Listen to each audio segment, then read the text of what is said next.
സ്വാഗത സംഘം എന്ന് പറഞ്ഞിട്ട് നാട്ടിലെ ഒരുപാട് രാഷ്ട്രീയക്കാരും സംഘടനാ പ്രവർത്തകരും നാട്ടിലെ പൗരപ്രമുഖരൊക്കെ ഒരു ദിവസം ഇവിടെ വിളിച്ചു വരുത്തി ഞാനുണ്ടായിരുന്ന യോഗത്തിൽ. പക്ഷെ ഒരാളെ പോലും സ്വാഗത സംഘത്തിൽ ഉൾപ്പെടുത്താൻ നമ്മൾ തയ്യാറായിട്ടില്ല. അത് നമ്മളെടുത്ത് വന്ന ഒരു വീഴ്ചയാണ്. ഇത്തരം ഈ സ്വാഗത സംഘം ഇത് വരാതായിട്ട് ഒരുപാട് പ്രയാസങ്ങളായിട്ടുണ്ട്. അത് വൈസ് പ്രസിഡന്റ് അക്കീമിനൊക്കെ അറിയാം. ഒരുപാട് ആളുകളോട് പറയാത്തതിൽ പ്രതിഷേധിച്ച് ഒരുപാട് ആളുകൾ ഘോഷയാത്രയിൽ നിന്നും പരിപാടിയിൽ നിന്ന് പിന്മാറി നിന്നിട്ടുണ്ട് അല്ലെ? അത് ആ പ്രയാസങ്ങൾ ഞങ്ങൾ അത്ര പിന്നെ അത് ചർച്ച ചെയ്തു പോകണ്ട എന്ന് വിചാരിച്ചിരുന്നതാണ്. കൂട്ടായിയെ സംബന്ധിച്ചോളം ഘോഷയാത്രയിൽ തന്നെ കൂട്ടായിലെ പൗരപ്രമുഖരോ കൂട്ടായിലെ രാഷ്ട്രീയ നേതാക്കന്മാരോ കൂട്ടായിലെ സംഘടനാ നേതാക്കന്മാരോ ആരും തന്നെ ഉണ്ടായിട്ടില്ല. അതുപോലെ സ്വാഗത സംഘത്തിൽ തന്നെ ഇപ്പൊ പഞ്ചായത്ത് പ്രസിഡന്റാണ് വൈസ് ചെയർമാനായി സ്വാഗത സംഘത്തിന്റെ. പഞ്ചായത്ത് പ്രസിഡന്റ് ഏതെങ്കിലും ഒരു യോഗത്തിൽ ഞാൻ അദ്ദേഹത്തെ ഇവിടെ കണ്ടിട്ടില്ല. അതേപോലെ വന്ന ഒരു 12 ചടങ്ങിനാണ്. അപ്പൊ പഞ്ചായത്ത് പ്രസിഡന്റ് വന്നിട്ടുണ്ടെങ്കിൽ അതിന്റെ അടുത്ത ചുമതലയായിരിക്കാം വൈസ് ചെയർമാനിലേക്ക് ഞാനല്ലാത്ത പല പരിപാടികളും നടന്നുപോയിട്ടുണ്ട്.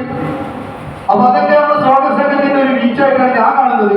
കാരണം ഞാനിവിടെ PTA പ്രസിഡന്റ് ആയിട്ട് ഇപ്പൊ വന്നിട്ടുള്ളെങ്കിലും ഞാൻ എന്റെ ഓർമ്മ ശരിയാണെങ്കിൽ 2002 മുതൽ ഞാൻ സംഘടനാ രംഗത്ത് പൊതുപ്രവർത്തനം നടത്തിക്കൊണ്ടിരിക്കുന്ന ഒരാളും കൂടിയാണ്. അപ്പൊ കമ്മിറ്റി പ്രോട്ടോക്കോളും കമ്മിറ്റി കാര്യങ്ങളൊക്കെ കുറെയൊക്കെ നമുക്ക് മനസ്സിലാവും. അത് മനസ്സിലാവാനല്ല, പിന്നെ അധികാരങ്ങളും ആഗ്രഹങ്ങളും സംവിധാനങ്ങളും ചോദിച്ചു വാങ്ങുന്ന ഒരു PTA പ്രസിഡന്റ് ആയിട്ട് എന്നെ കാണണ്ട. മറിച്ച് PTA പ്രസിഡന്റിന് ഈ സ്കൂളിന്റെ അകത്ത് ഒരു പരിപാടി നടത്തുമ്പോ എന്തൊക്കെ കാര്യങ്ങളുണ്ടോ ആ കാര്യങ്ങളൊക്കെ നിങ്ങൾ PTA പ്രസിഡന്റ് അറിയിക്കാൻ നിങ്ങൾ തയ്യാറാവണം. ഞാൻ PTA പ്രസിഡന്റായി ഇവിടെ ചുമതലയേറ്റപ്പോ ഞാൻ എന്റെ പ്രിയപ്പെട്ട അധ്യാപകരോട് പറഞ്ഞത് ഇവിടെ തന്നെയാ, ഈ സ്കൂളിന്റെ വിദ്യാലയത്തിന്റെ വിജയത്തിന് വേണ്ടി. കാരണം നമ്മൾ 100% വിജയം നേടിയ ഒരു വിദ്യാലയമായിരുന്നത് എനിക്ക് നല്ല ഓർമ്മയുണ്ട്. പക്ഷെ കാലങ്ങളിൽ നമ്മുടെ വിദ്യാലയത്തിന്റെ ഹയർ സെക്കൻഡറി ഞാൻ പറയുന്നത് ഹൈസ്കൂളാണ്. നമ്മുടെ വിദ്യാലയത്തിന്റെ വിജയ ശതമാനം വളരെ കുറവാണ്. ഞാൻ അധ്യാപകരോട് പറഞ്ഞത് ഞാൻ ഏറ്റവും കൂടുതൽ നൽകുന്നത് ആ ഒരു കാര്യത്തിന് വേണ്ടിയിട്ടാണ്. അത് എന്നാൽ കഴിയുന്ന ഏത് രീതിയിലും ഇടപെടാൻ ഞാൻ തയ്യാറാണ്. പക്ഷെ ഞാൻ വിചാരിച്ചാൽ നടക്കൂല. ഞാൻ 10ാം ക്ലാസ്സിൽ തോറ്റ ആളാണ്. അപ്പൊ ഞാൻ വിചാരിച്ചാൽ നടക്കൂല. പഠിപ്പിക്കേണ്ട അധ്യാപകരാണ്. അവർക്ക് വേണ്ട എന്ത് സഹായം ചെയ്തു വെക്കാനേ നമുക്ക് പറ്റും. അപ്പോ നമ്മളൊരു കൂട്ടായി മുന്നോട്ട് പോയാലേ നമുക്ക് എല്ലാവരും ഒരു വർഷം ഒരു PTA പ്രസിഡന്റ് കസാരയിൽ നിന്നിട്ട് വെറുതെ അങ്ങോട്ട് അപ്പൊ ഞാൻ ആഗ്രഹിക്കുന്നില്ല. കാരണം എനിക്ക് ഒരു കസാര കിട്ടിയിട്ടുണ്ടെങ്കിൽ അവിടെ എന്തെങ്കിലും ചെയ്യാൻ പറ്റുമെന്നാണ് ഞാൻ ആലോചിക്കുന്നത്. ഞാൻ എന്റെ ചെറുപ്പം മുതൽ സംഘടനാ പ്രവർത്തന രംഗത്തുള്ള ആളായിട്ട് ഞാൻ വ്യക്തിത്വ സ്വഭാവം എടുത്തില്ല. അതുകൊണ്ടാണ്. അപ്പോ ഇത്രയും പറഞ്ഞെന്നറിയോ. പിന്നെ നമ്മള് വള്ളം കൊടുക്കാൻ തീരുമാനിച്ചു. വള്ളം കൊടുക്കാൻ തീരുമാനിച്ചപ്പോ 1000 കുപ്പി വെള്ളം നമ്മള് വാങ്ങിത്തരാന്ന് പറഞ്ഞു. അതില് നമ്മളെ PTA കമ്മിറ്റി മെമ്പർ അമീൻ 1000 രൂപ, നമ്മളെ എൻ്റെ ഒരു കൂട്ടുകാരൻ പൈസ എന്ന് പറയും, അവന് 2500 രൂപ, ബാക്കി പൈസ എൻ്റെ കയ്യിൽ വെച്ചിട്ടാണ് 1000 കുപ്പി വെള്ളം ഇറക്കിയത്. പിന്നെ രണ്ടാമത്തെ കുപ്പി വെള്ളമെടുക്കുന്നത് PTA-ൻ്റെതാണ്. പിന്നെ ഇവിടെ PTA പ്രസിഡന്റായി വന്നതിന് ശേഷം നമ്മളെ മോഹൻ മാഷി ഒരു യോഗത്തിൽ പറഞ്ഞു അവിടെ ഇങ്ങനെ കുടിക്കണ വെള്ളത്തിന്റെ അടുത്തൊരു വാസ്തീസില്ല. അത് നമ്മൾ PTA എന്നുള്ളവർക്ക് നമ്മളെ കൂട്ടുകാരൊക്കെ വിളിച്ചു മാസ്റ്റർ പറഞ്ഞ് ദേഹത്തെ പൈസകൾ കൊടുക്കുന്നവരോ അതുണ്ടാക്കി.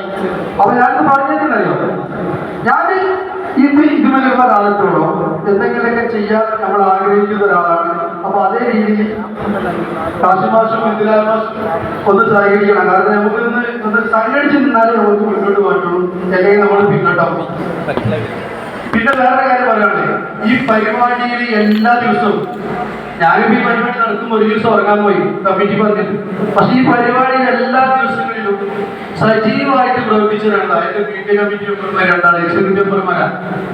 ഞാൻ എന്റെ ഹൃദയത്തിൽ നിന്ന് അവരെ അഭിനന്ദിക്കുകയാണ്. കാരണം സ്ത്രീകളായിട്ട് പോലും അവരിൽ അർപ്പിച്ച ചുമതല ആ പരിപാടി അവസാനിക്കുന്നത് വരെ അവർ സജീവമായിട്ട് ഇവിടെ ഉണ്ടായിരുന്നു. പിന്നെ പറയാനുള്ളത് ഡിസിപ്ലിൻ കമ്മിറ്റി എല്ലാ മെമ്പർമാരും, കൺവീനറും ചെയർമാനും അതിൽ പ്രവർത്തിച്ച എല്ലാ വളണ്ടിയർമാരും, നമുക്ക് എല്ലാ സഹായം തന്ന പോലീസ് ഉദ്യോഗസ്ഥന്മാരും എല്ലാവരെയും ഹൃദയത്തിനുള്ളിൽ ഒറ്റ അഭിവാദ്യങ്ങൾ പറയാണ്. കാരണം കൂട്ടായിയെ സംബന്ധിച്ച് ഇങ്ങനൊരു കേൾക്കുമ്പോൾ ഒരുപാട് ആളുകൾക്ക് ആശങ്ക നൽകുന്ന ഒരു പരിപാടി ഒരു മുഴുവൻ തോന്നിക്കാതെ ഈ പരിപാടി അവസാനിപ്പിക്കാൻ പറ്റിയത് ഡിസിപ്ലിൻ വളണ്ടിയർമാരെയും സബ് കമ്മിറ്റിയുടെയും സ്കൂൾ അധ്യാപകരെയും വിദ്യാർത്ഥികളെയും എല്ലാവരുടെയും സഹകരണത്താലാണെന്ന് ഞാൻ എന്റെ മനസ്സുകൊണ്ട് ഉറച്ചു വിശ്വസിക്കുന്നു. ഒരു നീട്ടിപ്പറ്റി പറഞ്ഞില്ല. ഈ പരിപാടിയുടെ ഔപചാരികമായ ഉദ്ഘാടനം നിർവഹിക്കുന്നതിന് വേണ്ടി ബഹുമാനപ്പെട്ട പ്രിൻസിപ്പൽ ദാസിമാഷെ ക്ഷണിച്ചുകൊണ്ട് ഞാൻ അവസാനിപ്പിക്കുന്നു. നന്ദി, നമസ്കാരം.